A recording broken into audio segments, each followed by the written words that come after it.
Baby, this food is not enough for me. Nah, how can you bring this little pot of indomie for me? This food is not enough for her. Yes, sir? What do you mean? Wait. That this full pot of indomie, whole, I go put them whole. This whole full pot of indomie will not be enough for you. It's not enough. Can't you see it's small? Hey! See, let me tell you. You will not kill me.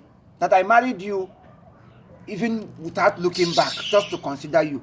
You are not even grateful. Oh, now I get it. Maybe it is not Nyono that is hungry. You're hungry on Agoge. Now listen.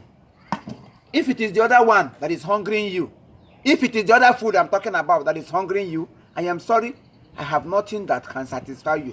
Unless I that one concern you. I know what you're saying. I beg, I'm not in for that. What kind of nonsense is that? I don't have my triple or electric. You wait, and I work here can go anywhere, and I allow here. No, you won't. And I work here an emperor. My work, I don't know. This time around, I will just go back to where I come from. Because I'm a new here over home. It's I know what I'm hungry. That food is not enough. See that small food for only me. Would there be any food that will be enough for you for one day? I don't know. Since I brought you into my house, have there been any food that I will give to you that will be enough for you? Amen. No. He don't do you. No. He never do me. He don't do you. No. He made you like this. No. He made you beham until I die on top of you. Before you go know I'm trying. I got change your position. Change your surname because which person's surname? I'm not married again. Huh? It's a lie. What you started, you will finish it. Me can finish you. I'll go kwalangia. I'm a lion. Do I look like a lion to you that can finish all these things? Una, we're done. Go and look for food. So go, Ona, we're done. I am hungry. You go say we are hungry. Okay. Not be only Ona. We are hungry. Oh, she's hungry. Kita kibera. Ona they hungry. That means I will go look for food for Ona. My own is look for food for me. I don't care what you say. Hey, babe. Give me that some big. Hey, look when me see. Monkey no kwanu lewu na enyo. Bro.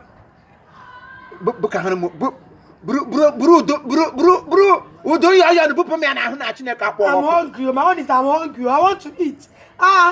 What is it, self? Only food. For one that day is why I got married to you. You came to eat food. Yes. But you will be eating. I will eat. Food. Enough food on. Enough food on. Your mates are doing exploit. It to 12 he go sleep. Oh, I won't say you go sleep like a human being. You will sleep when you are sleeping. DJ is playing music from inside of you. Difference and Kabalitan. Why? Food. Now you will not sleep today. Let me have one because the pot indomie brew.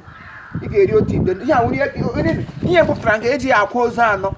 Gana Libo Nanga, Ozum brought Prepon, Eju Dinin, Aquachozano, still and when left over. They'll use that food and call again. I would dare Eji Aquaza Yishi.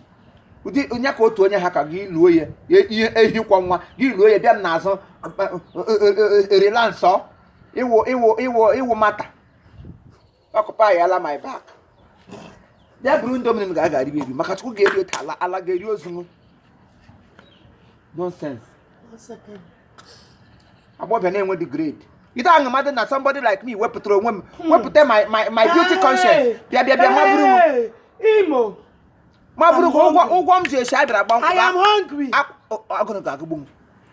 Ugwam je shembe abanko akufro tokora moto ni le idaji shiri nuzo moto ole bagara ya konji moto ole bagara ni me ya konji.